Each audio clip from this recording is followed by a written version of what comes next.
ডিভেন্সার ছাড়া হানিওয়েলের pressure switch এখন 125 set আছে। আমি প্রেসার দিচ্ছি।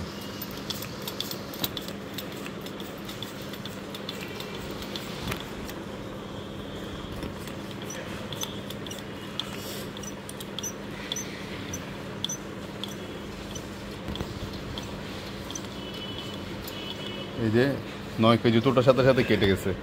আবার যখন আমি রিলিজ দিব, যে রিলিজ দিচ্ছি 8 কেজি তার সাথে সাথে চালু হয়ে গেছে। আবার প্রেসার দিচ্ছি, এই 9 কেজিতে বন্ধ।